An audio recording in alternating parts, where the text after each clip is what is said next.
donde obviamente, donde habíamos hablado, buena semana, bienvenidos a todos, el escenario de Naafoju quiere decir que todo evidentemente se invirtió y lo que pasaron, los que pasaban de ser dominados pasaron a ser dominantes y los que pasarían de ser dominantes pasaron a ser dominados y en este caso una gran complejidad envuelve a todo lo que es el escenario de la Megilá.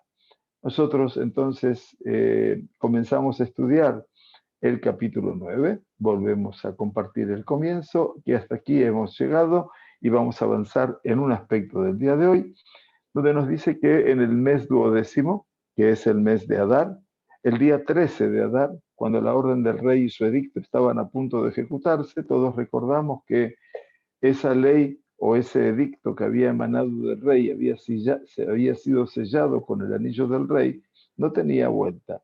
Quiere decir, lo único que se podía hacer era escribir un nuevo edicto permitiendo a los judíos defenderse.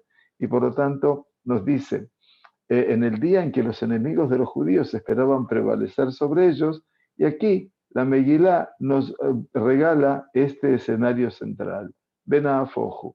Ocurrió precisamente lo contrario. Quiere decir, la Geulá definitiva, la redención definitiva, es aquella redención que se produce a partir de algo imprevisto y que tiene que ver con la inversión de la realidad. Entonces, en este caso, los judíos prevalecieron sobre quienes les odiaban.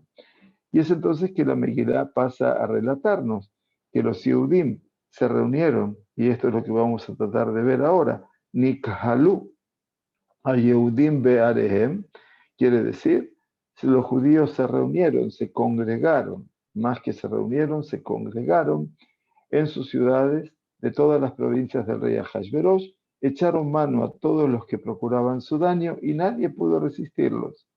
O sea que nadie pudieron contra los judíos y más que nada porque Kinafal Pagdam al Kolamim. De repente el temor se apodera sobre todos los pueblos, el temor a los Yehudim. Lo mismo entonces pasa con los príncipes de las provincias y los sátrapas y los gobernadores y los funcionarios menores del rey que ayudaron. En realidad nosotros pusimos en su momento Menaseim et Yehudim, elevaban a los judíos, Menaseim et Yehudim. ¿Por qué? Porque el temor a Mordejai había caído sobre ellos. O sea, por un lado hay un temor, como habíamos visto, Kinafal Pajat Yehudim Alehem. Este es el temor que aparece por otro lado, pero por otro lado, Menaseim, elevar, significa considerar diferente en su estatus a lo que era una población humillable, eventualmente a sus ojos, una población que no merecía vivir. De repente, ahora eso pasó al revés. Los elevaban a los judíos porque ahora el temor a Mordejai.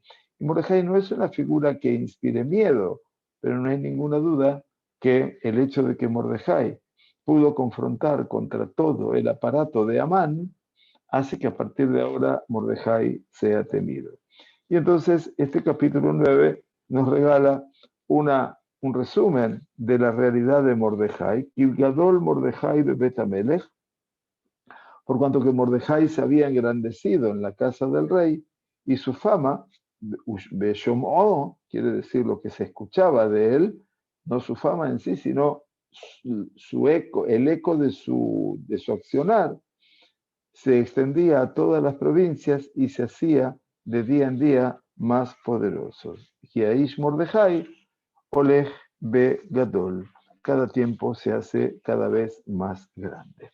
Muy bien, entonces ese es el escenario que domina ahora la Megilá en este pasaje realmente maravilloso, único, en el cual, bueno, todos podríamos pensar que, bueno, tenemos un final feliz, estamos bien, todo se resuelve positivamente, pero la verdad es que el escenario de la Megilá es un escenario muy complejo, no es tan solo la inversión temporal de la realidad.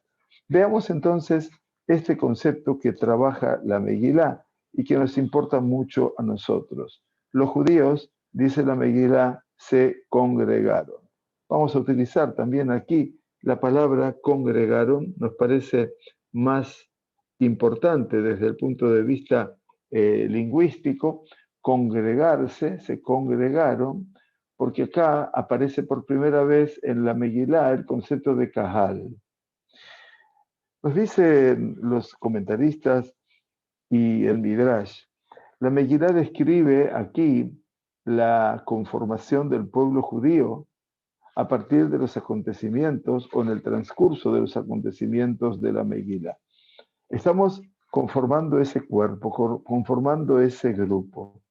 El relato todo es verdaderamente un relato de grandes personalidades individuales como Ahasverosh, Vashti, Amán, Mordejai, Esther, que son eventualmente los héroes, llamémoslo así, de todo de esta secuencia de hechos.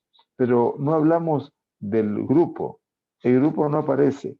Los pueblos aparecen, sí, ustedes podrían decir, como, bueno, socios pasivos en el fondo, digamos, en el transcurso de la Megilá. Mientras que los actores principales de la Megilá actúan a través de ellos y por su intermedio. Así Amán confía en que todas las 127 naciones de su imperio van a atentar contra los judíos, y así Mordejai confía también en su comunidad que habrán de acatar las leyes que Mordejai y Esther habrán de imponer. Al comienzo de la Megilá, si ustedes ahora pueden hacer una memoria retroactiva, prestemos atención que no se menciona al pueblo de Israel para nada, sino que habla de Ahasverosh, habla de su banquete, y solamente después de todos los acontecimientos del banquete aparece el Galut Israel, ese exilio de los judíos en Shushan. La comparación de la comunidad judía que está siendo exiliada en Shushan a el exilio de Israel en Babilonia, así como se refleja en el libro de Daniel. Daniel es el profeta Daniel que vive el exilio de Babilonia, entonces es un exilio anterior, y aquí tenemos un exilio posterior, que es el que le sucede a Babilonia. Nos revela, obviamente, entre Daniel y la comunidad judía en Shushan, una decadencia generacional. En Daniel, el profeta Daniel, todo el relato eventualmente ronda acerca de cómo esos niños jóvenes judíos logran enfrentarse a una de las mayores pruebas y sufrimientos, y por sobre todas las cosas el cuidado que Hananiah, Mishael, Azariah y también Daniel eh, eh, tienen el cuidado tan estricto de no impurificarse con la comida del palacio. Mientras que la generación de Esther, por supuesto, no tuvieron ni siquiera la posibilidad de sostenerse ante esa prueba. Entonces ellos, por supuesto, que renunciaron a sus derechos como judíos en función del reinado. Por supuesto, fueron invitados y participaron del mishté, del banquete de Ahasverosh, Beit Polelu, y también con eso se enajenaron también y se asimilaron, incorporándose hacia las naciones que estaban en alrededor. Uno se da cuenta entonces un pasaje muy abrupto entre lo que representa la época de Daniel y la época de los judíos de Shushan en Megillat Esther. Sin embargo, la Megilá, ustedes recuerdan, decía, Ish Yehudi allá Beshushan Abirá. Quiere decir, un hombre judío había en Shushan, la ciudad capital. Quiere decir, Ish, una persona, no un pueblo, no una comunidad. Esther, que fue secuestrada, digamos, al palacio de Ahasverosh, Esther tenía un problema personal. No sabemos nada sobre las expresiones y las acciones de las otras mujeres judías. Pero Esther, Ein Esther Magedet, Aitama, Moladetá Beetama. Esther no decía, no mencionaba cuál era su origen, su país de origen, dónde había nacido, o ella, sus padres, y su pueblo. Quiere decir que ella aparentemente aparece como insinuándonos la Megilá que ella mantiene una peculiaridad frente al resto de las muchachas judías, pero Esther tampoco es la representante del pueblo de Israel. No dice nada, no, es una apátrida y aparte no tiene tampoco nación. La batalla o la guerra que emprende Mordejai contra Amán también resulta ser de una decisión personal y no como un paso nacionalista organizado por parte de Mordejai que ordena a todos sus congéneres que no se reverencien. Por lo tanto, la Megilá tampoco nos da a saber cuáles son los motivos para el celo de Mordejai, ese fanatismo, si quisiéramos llamar, y solamente en forma indirecta, nosotros comprendemos que todo esto Mordejai después lo pone como un tema nacional. ¿Por qué? Porque Igit Lahem Asher U Yehudi. Porque finalmente cuando tanto le insisten los esclavos de la Hashverosh, ¿por qué no se reverencia ante Amán? Entonces finalmente Mordejai reconoce que él era Yehudi. El primero que menciona al pueblo de Israel en la Megilá, curiosamente o no curiosamente, es ¿quién? El enemigo, es Hamán. Cuando habla con el rey Ahasverosh y le dice, Yeshno Am Echad, existe un pueblo. Por supuesto que él lo define a ese pueblo como con dos calificativos terribles, Mefuzar Forad. Mefuzar quiere decir que está disperso geográficamente y Meforad está separado interiormente, espiritualmente. Un diagnóstico de Amán maravilloso, tal vez para todas las épocas del pueblo judío. Por eso es que pedimos tanto por la unidad y por eso es que bregamos tanto por el Ahdut, eventualmente, porque desde el Galut, mejor dicho, mucho antes del Galut, ya estábamos separados. Los reinados de Israel, el reinado de Yehudá, las tribus aquí 10 y aquí 2, y el exilio fue por separado, las vidas y las desapariciones por separados. Y por lo tanto, no tenemos aquí un recurso donde ampararnos y donde decir, bueno, siempre fuimos uno, pero ahora estábamos sufriendo los avatares del Galut. No, no, no. Aquí estamos en la definición del enemigo, del antisemita de turno, que este pueblo es un pueblo que está disperso. Por un lado, esa realidad hoy en día, el siglo XXI, nos ha permitido casi superarla, porque también hoy está equiparada la existencia de judíos en Israel como en fuera de Israel, y tal vez en un tiempo más, con favor de Dios, lleguemos a ser más población judía en Israel que en las diásporas. Se va a invertir por primera vez en la historia, en casi 100 años, se va a invertir esa realidad. Pero Amán tenía una lectura muy estricta. Decía, un pueblo que está disperso y está dividido, separado entre ellos. Entonces, pero Amán hablaba seriamente sobre el pueblo judío. Amán caracterizó a los judíos y trató de hacerlo esto bajo el método habitual del antisemitismo, donde la acción individual se transforma en un motivo para una confrontación en un pueblo completo, quiere decir en el pueblo de Israel completo. Am Israel, el pueblo de Israel, se reviste en la Megilá de forma concreta, quiere decir, aparece en forma concreta, solamente cuando se despierta definitivamente y responde al decreto del rey en forma activa. Mordejai clama, como vimos, en medio de la ciudad, y Mordejai lo que hace es estremecer los cielos y la tierra. El pueblo le contesta a Mordejai,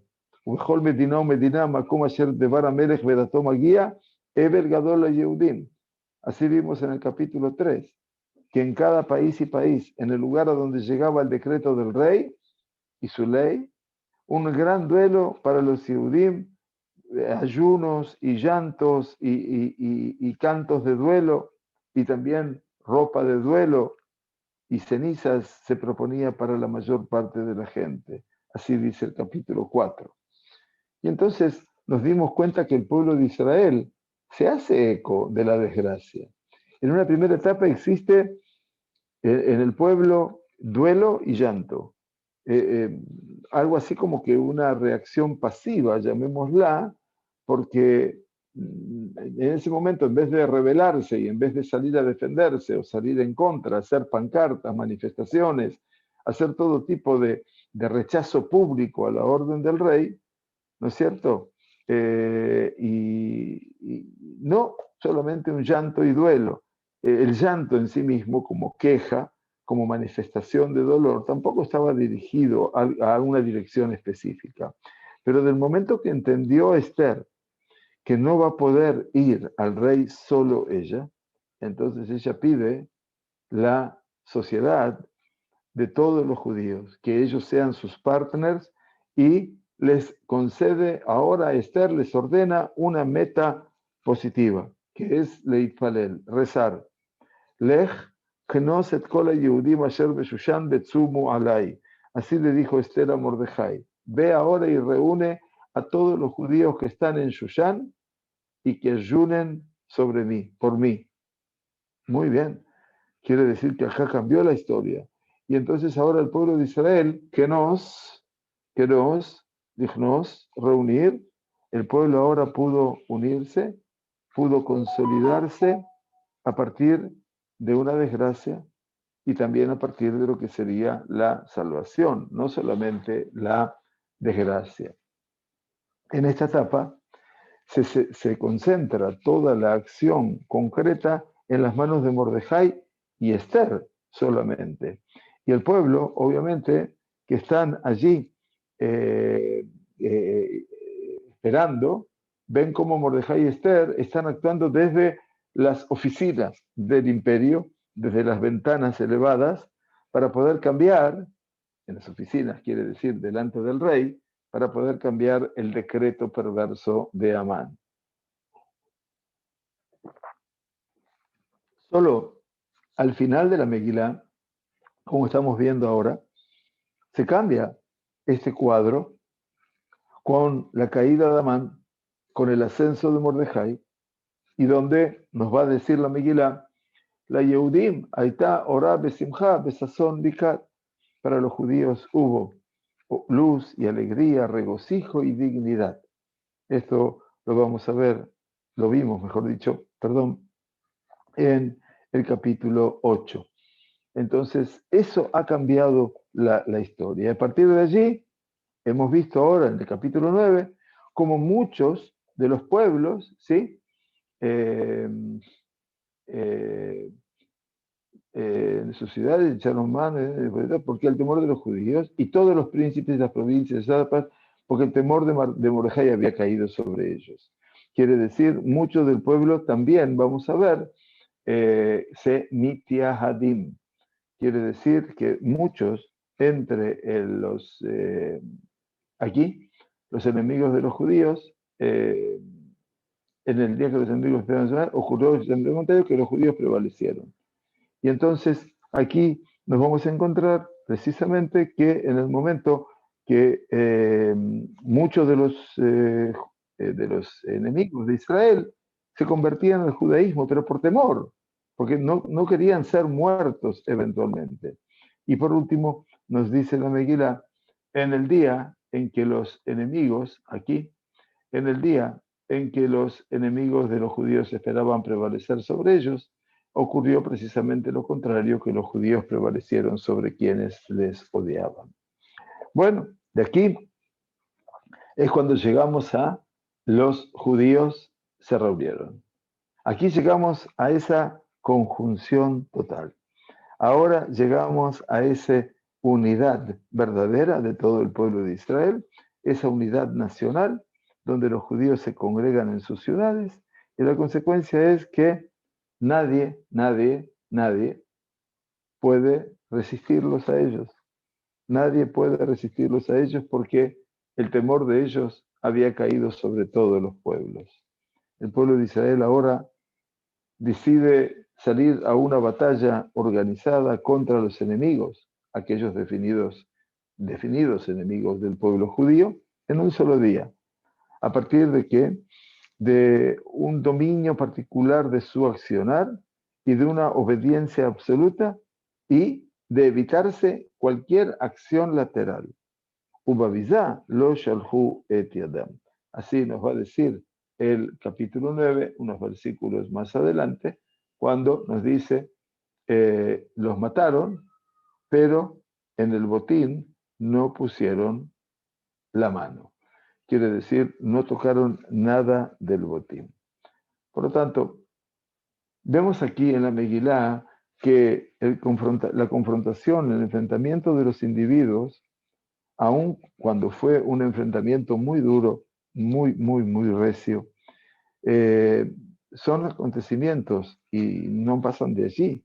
Mientras que una guerra es un tema que abarca al conjunto, al colectivo, a lo general, y se preparan para ella solamente pueblos. Cuando el pueblo de Israel sale a la guerra, a la batalla, se manifiesta como un bloque unido, inclusive dentro del Galut. Y eso es muy interesante tomarlo como ejemplo para todas las circunstancias que rodearon la historia del Am Israel. Nikalú Yehudim Be'arehem, dice, se congregaron los judíos en sus tierras, los judíos se reunieron en sus ciudades, en todas las provincias del rey, Be'ish lo amad bifnehem. Quiere decir, nadie pudo resistirlos, nadie pudo enfrentar a los judíos. Esto también lo relata la Megilá. ¿Por qué dice la Megilá? Kinafal pejadam al kol ha'amim. Porque el temor a los judíos había caído sobre todos los pueblos. Dice el Midrash, Be'Israel mitgabrim que arie shenafal be'aidretzon. Dice, Israel entonces ahora reponían sus fuerzas y prevalecían como un león que había caído en medio de rebaños de ganado, Umakebe Olej, y que iba y castigaba con su fuerza al león, Be'ein Matzil Miyado, pero no hay quien salvase a esos ganados de manos del león. Padau Dichtir, así está escrito, dice el Midrash, citando al profeta Mijá, והיה שארית יעקב בגויים בקרב עמים רבים, כאריה בבהמות יער, וככפיר בעדר צאן. Hermosa dimensión que trae el profeta Mijá en su capítulo 5, cuando nos dice, contemporáneo del profeta Yeshayahu, para quienes sepan del profeta Mijá, Mijá es aquel que va a decir sobre 3 pilares se sostiene el pedido de Hashem para el ser humano, que es Asot Mishpat, impartir justicia, Ahavat Chesed, amar la bondad, y Atzene Alechet Difnei Hashem Elokeja, caminar humildemente delante de Hashem. Ese es Mijá, una bellísima idea acerca de la profecía que está en el primer templo, perdón, en las postrimerías del primer templo antes de su destrucción. Mijá entonces dice, y será el remanente de Jacob entre las naciones, en el seno de los pueblos, de los muchos pueblos, como un león entre los animales del bosque y como un cachorro entre los rebaños de ganado. Beabegu Banab Shelaman Utelaum. Y por último dice el Midrash de Esther Rabá, y entonces mataron a los hijos de Amán y también ellos fueron colgados. Entonces lo que tenemos aquí por delante es que la unidad, esa ahdut que viene a responderle a Amán después de tanto tiempo, casi un año, desde su nefasto decreto, esa unidad que se revela ahora en la guerra vuelve y aparece también en la alegría, en el regocijo por la victoria. Así entonces nos dice el versículo 23 en este capítulo, ya lo vamos a ver con detenimiento, pero vamos a ver lo que dice. Dice, y los judíos se comprometieron a seguir esta práctica ya iniciada. Acá aparece, en el se comprometieron, un versículo muy interesante y un verbo muy interesante. Esto es porque las traducciones no nos ayudan a resolver siempre lo que nosotros queremos. Entonces, ¿qué dice aquí? Bekibelu. Bekibel, perdón. Bekibel, así dice el pasuk, Bekibel ha Yehudim. ¿Qué quiere decir Bekibel a Yehudim? Bekibel a Yehudim significa que los judíos se comprometieron, como lo traduce aquí literalmente. El lekabel significa recibir sobre uno, aceptar el desafío.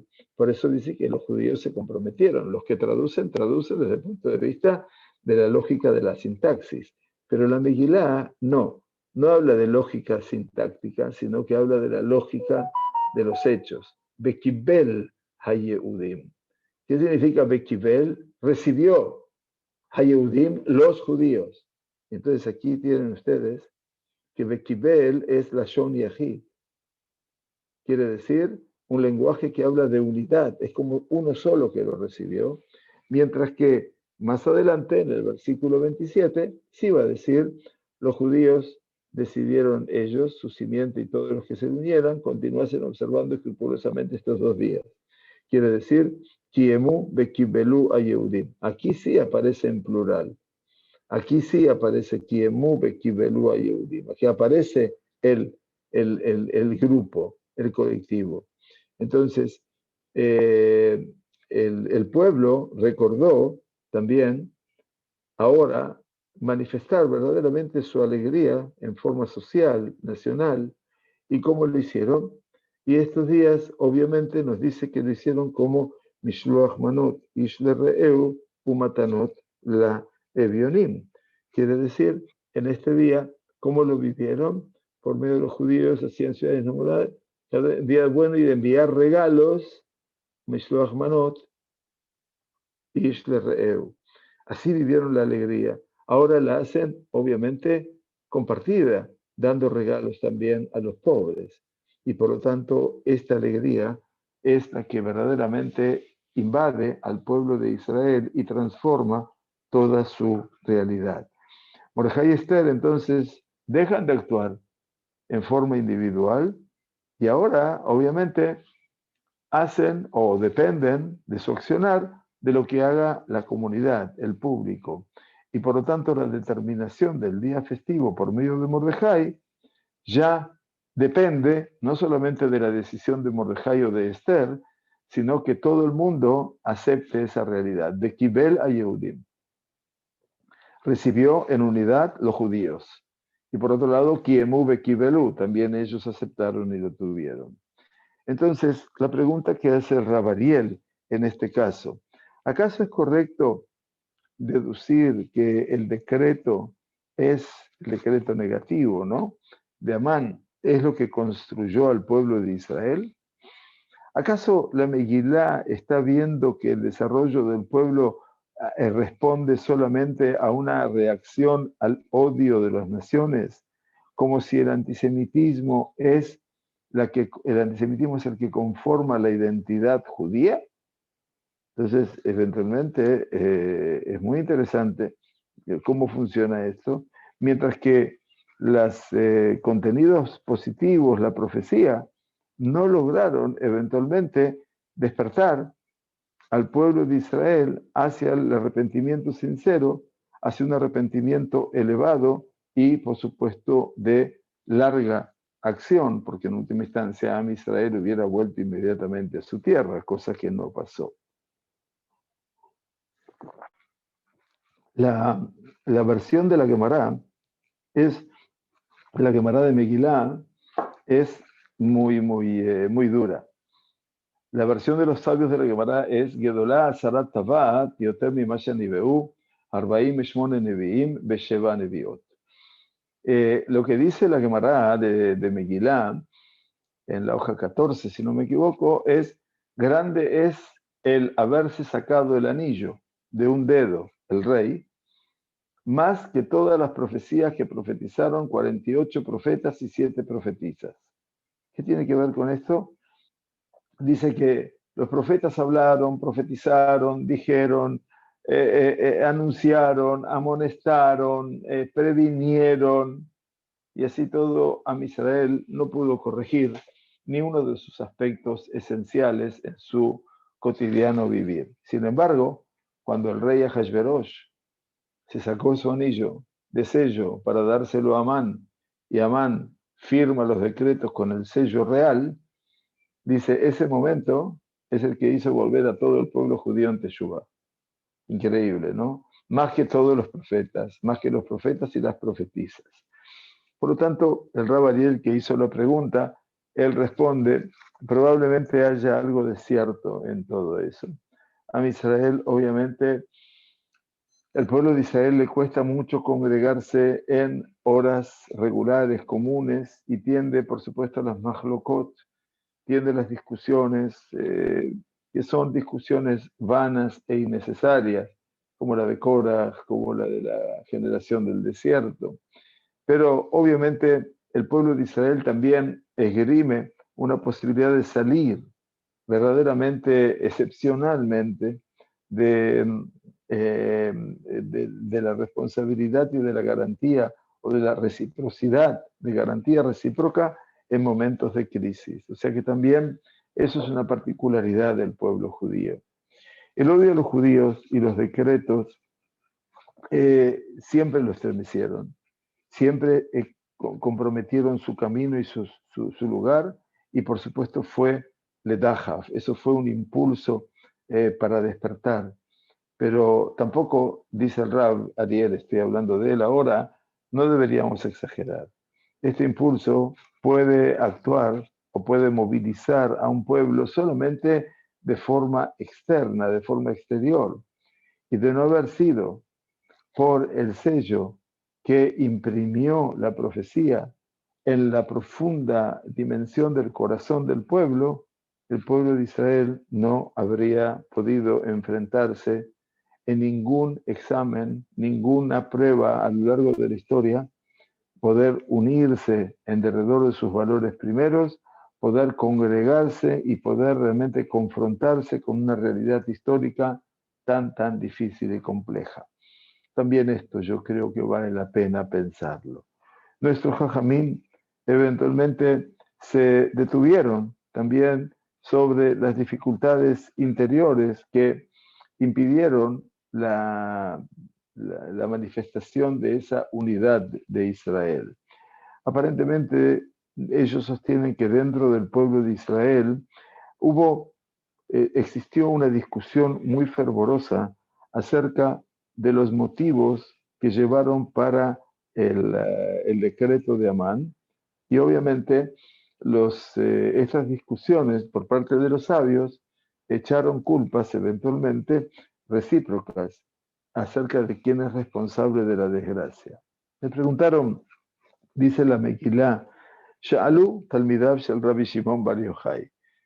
Los alumnos de Rabbi Shimon Bar Yochai, esta luz que ilumina permanentemente el camino de todos los días del año, no solamente del Agba Omer, le preguntaron a Rabbi Shimon Bar Yochai, mi permanent Haibu Sonayem Shel Israel Shebeoto Ador Shel Esther Klaya.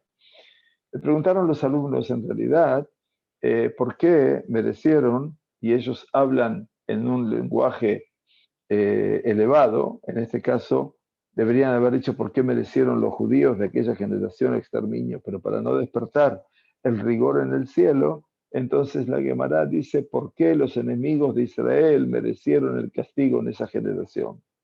Pero es un lashon saguineor, quiere decir, es un lenguaje eventualmente que tratamos de no decir la verdad en sentido del decreto negativo, porque eso parecería ser que estamos despertando alguna situación allí en lo alto. Y por lo tanto, entonces la pregunta es, ¿a causa de qué los enemigos de Israel en aquella generación de Esther merecieron el exterminio? Entonces Rabbi Shimon Bar Yochai le dice a sus alumnos, Imbruatem, díganme ustedes. Y le dijeron a él, los alumnos le responden a Rabbi Shimon Bar Yochai y dice, porque ellos disfrutaron del banquete de aquel malvado. De acuerdo a la comprensión de los Jajamim, Mordejai dice que cargó con la culpa de esta desgracia a los judíos de Shushan, que no escucharon sus advertencias y por supuesto se permitieron ir al banquete que había ofrecido a Hashverosh. Hicieron esto, seguramente, dicen los comentaristas, en resumen, porque lo hicieron por Pikuach Nefesh, seguramente. Ellos pensaban que si no iban, atentarían contra sus vidas. Dice Magam Shelo Ayush Amahalot Asurot. Y dice, tampoco había allí comidas prohibidas, porque comieron Kiretzon Ish Baish. Cada uno comió lo que quería, en sentido la voluntad de cada uno. Quiere decir que había también salones kosher y glat kosher en ese banquete. Pero la realidad demostró aparentemente la, la justicia de su decisión, porque por este mérito se encontraron siempre como fieles a los ojos del rey y no había pasado nada. Pero después de 9 años, después de que hubo sido puesto Amán sobre todo su reinado como primer ministro y todo el mundo empieza a rendirle pleitesía y culto a Amán, es Mordejai quien empieza a confrontarse con él, obviamente porque Mordejai tiene una Hasidut Yeterá, quiere decir es un extremo ya en su forma de accionar y pone a todo Israel eventualmente en un estadio de peligro, porque la actitud que toma Mordejai también implica que está poniendo en peligro al resto de su pueblo. La consecuencia inmediata fue el decreto de exterminio y por lo tanto entendieron los judíos de Shushan que o acusaron los judíos de Shushan a Mordejai, cuya conducta le provocó todo esto. Heve Yudea Sheata Mapilenu Bajerev. Le dijeron en el libro de la Agadá, del relato popular de Esther, el pueblo de Israel le dice a Mordejai, tú tienes que saber que por tu culpa nos estás echando a la espada sobre nosotros. Pero Mordejai, como nosotros sabemos, Italem vino Metziut. Mordejai no se hizo eco de esa realidad, obviamente, y entonces a partir de allí sabía que la realidad de ese momento, que vivían en ese momento, era de corto alcance. Y entonces, más que nada, él logró conectar con los acontecimientos a la distancia a partir de una visión casi profética, se puede decir, espiritualmente profética, y por eso Mordejai continúa con su camino y culpa, obviamente, de la desgracia de lo que había pasado a todos los judíos de Shushan y a su mega asimilación.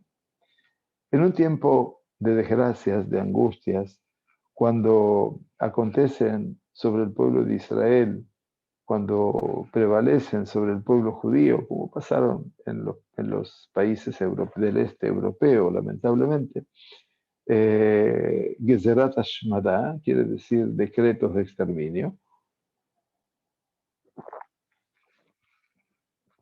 Entonces, desaparecen también todo tipo de culpabilidad recíproca.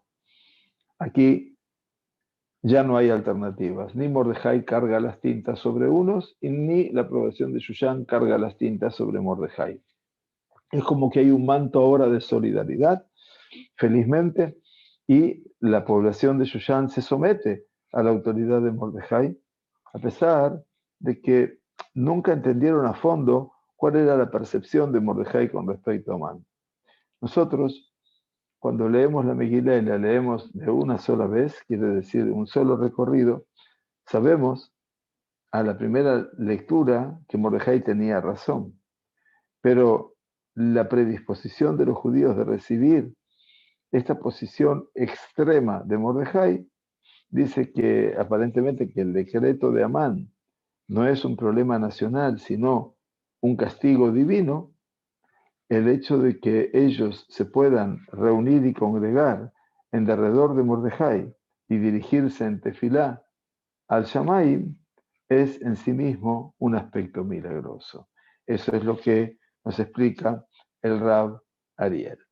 Y bueno, dejamos en el versículo 4 y vamos a tomar ahora el versículo 5 del capítulo 9, ya avanzando hasta el versículo 14. Y los judíos hirieron de muerte, por supuesto, a todos sus enemigos a filo de espada, con matanza y destrucción, Makat Hedef Be'edek Be'ovdan, hicieron lo que quisieron con quienes les odiaban. Vaya, sube sonem kirzonam.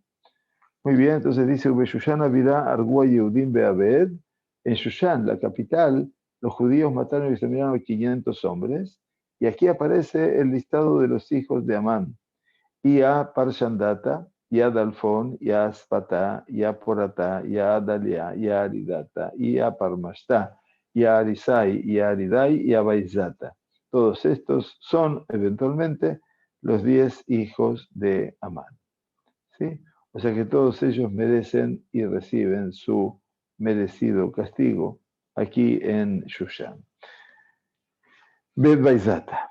Muy bien, entonces todo lo decimos en un solo respiro. Los 10 hijos de Amán, hijo de Amdatá, el opresor de los judíos, sigue siendo el opresor después de la muerte, los mataron, pero en el botín no pusieron su mano. Esto es muy importante que la Megilá dice, el objetivo no era saquear. Nos dice el versículo 11, en aquel día fue informado al rey, fue informado sobre los números de los que habían sido muertos en Shushan, la capital. Y por lo tanto, dice Vayomer Amelech le Esther Amalcá, y el rey le dijo a Esther, la reina, en Shushan, por supuesto, Beshushan Avirá han muerto, los judíos han muerto y destruido a 500 hombres en Shushan, la capital, y a los 10 hijos de Amán. ¿Qué habrán hecho, pues, en el resto de las provincias del rey? Y ahora, cualquiera sea tu petición, te será concedida, y cualquiera sea tu demanda, será ejecutada. El rey, por supuesto, sigue siendo solidario con Esther. Entonces dice, y dijo Esther, si le place al rey, sea permitido a los judíos que están en Shushan, a los judíos que están en Shushan, prestemos atención bien, hacer mañana conforme al edicto de hoy. Hoy es 13 de Adar, mañana es 14 de Adar, y que sean colgados en la horca los 10 hijos de Amán. Esto también es muy raro, pero también le pide que los hijos de Amán sean colgados. Ya habían sido muertos. Y entonces el versículo 14 dice, y el rey ordenó que así se hiciera, y se publicó un edicto en Shushan, y colgaron a los 10 hijos de Amán. Bueno, esto es también muy importante porque el escenario es un escenario realmente muy favorable para el pueblo de Israel. Dice el Rab Ariel, los hijos de Amán no eran niños pequeños, sino eran todos adultos que habían ocupado mucho espacio en el gobierno y tenían mucho poder. Amán vio en sus hijos, sus 10 hijos, Rov Banav, como dice la Megilá, la base central de su fuerza, et Rov Banav, la mayoría de sus hijos, la gran cantidad quiere decir, y obviamente los recordó a ellos, Beit Parutol y Fnei Ishtobi Yedidav. Y cuando habla de sus hijos, Bet Rov Banav, cuando él se vanagloria delante de su mujer Zeresh y delante de todos su sociedad, delante de todos sus amigos. Los hijos que estaban no congregados sino que estaban puestos en lugares vitales en el gobierno, fortalecieron, le dieron mucha fuerza a Amán y precisamente fueron los motores de su poder y su gloria. Esto de que tenemos un número redondo de Aseret Bene Amán, los 10 hijos de Amán, eventualmente expresa, por cierto, el poderío total de Amán que tenía en ese momento. Y esto merece la pena que nos hagamos una reflexión aquí, porque hay un Midrash, el Pirkei de Rabbi Eliezer, que los Jajamim todavía duplicaron la fuerza de los 10 hijos de Amán y los potenciaron mucho más. No fueron 10, 40 hijos tenía Amán, 10 que eran los escribas del rey, 30 eran los que gobernaban en 30 países. Así decía el Pirkei de Rabbi Eliezer. Rabbi Eliezer, ¿cómo entiende esto? Dice, él toma las 4 veces que se mencionan en la Megilá 4 veces se mencionan Aseret Bene Amán, o sea, 10 hijos de Amán se dice 4 veces en la Megilá, y por lo tanto que hace, multiplica por 4 el número de hijos. Como una fuente para todo esto, vio aparentemente la Semihut Beet Aseret Bene Amán Beshear Medinot Amelech. Y también el versículo dice que mandaron a matar a los 10 hijos de Amán, el opresor de judíos, ¿sí? Beshear Medinot Amelech, o sea, en las restantes eh, estados del rey. Entonces, ¿qué dicen? Que en cada estado había otros 10 hijos y por lo tanto había 40 hijos, dice el Pirkei de Rabbi Eliezer. Dice, es posible que los Jajamim entendieron la expresión Bene Amán no en forma biológica, sino como un concepto mucho más amplio todavía, que estaría obviamente indicándonos como si fuera un grupo, un comando de personas fieles acercados que dependían específicamente de Amán, como los Bene Korach, los hijos de Korach, que hay hijos biológicos, por supuesto, pero también están aquellos seguidores de Korach, aquellos que no paran nunca de discutir en ninguna época de ninguna generación. Entonces es posible que los Bene Amán son aquellos seguidores de él, aquellos fans de Amán. Los Jajamim entonces describieron a este grupo muy parecido con respecto a David. Arba Meot Yeladim ayuró de David. Dice la Gemara en Kiddushin, David Amelech tuvo 400 niños. Dice, y todos eran Yefet Torah y Bejulam Yefat Torah ayulo. Dice, y todos eran bellísimos, pero Rashi dice, pero no eran hijos de él. Quiere decir, todos ellos obviamente tenían un cabello aquí sobre su frente y todos se sentaban en carrozas de oro y todos caminaban en la dirección de sus ejércitos y también eran Baale Gerofim Shel Beit David, los poderosos, los que tenían fuerza, pero no tuvo 400 hijos. Tuvo muchos hijos, pero no tuvo 400 hijos. En este caso es toda la gente que se suma a David Amelech. Entonces, esa es la lectura que tenemos sobre los hijos de Amán. Ahora, para concluir, el odio abismal de Amán y de todos los que lo apoyaban a Amán, a los judíos, se transformó prácticamente en una amenaza existencial y por lo tanto la guerra contra ellos era una guerra casi obligada. Quiere decir, es una guerra que era a vida o muerte. Mordejai y Esther deben ahora continuar en esa guerra también tienen que seguir con esa guerra, después de haber prevalecido y después de haber sido colgado a Amán.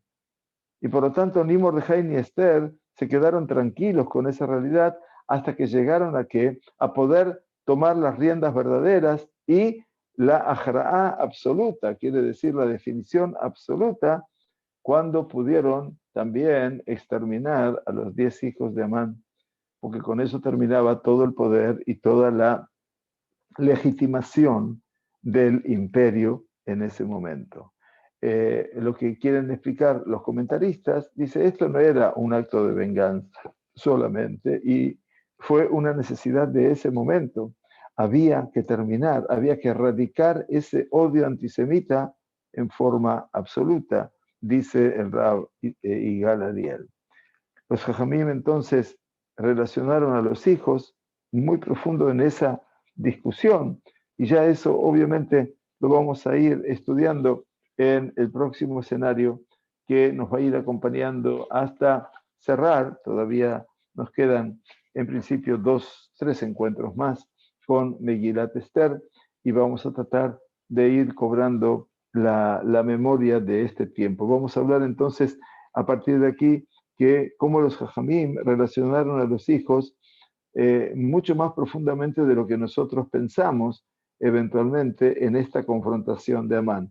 Parece ser que esta no era una guerra solo de Amán contra el pueblo de Israel, sino que Amán también logró hacer que todos los demás formasen parte de este escenario dramático y que todo el mundo se transforme en un arma más de toda su voracidad antisemita contra el pueblo de Israel.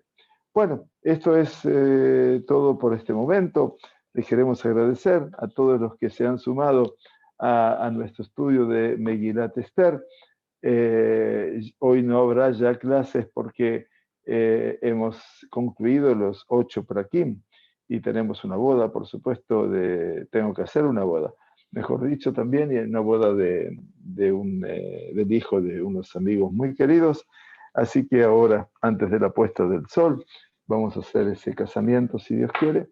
Así que, bueno, les agradecemos a todos y estaremos encontrándonos Besrat Hashem en el comienzo o en el recorrido de la semana. Que tengamos Shavua Tov Mevorach. Muchas gracias por acompañarnos. ¿Sí? Shavua Tov, Rav. Muchas gracias. Shavua Tov, Shavua Tov.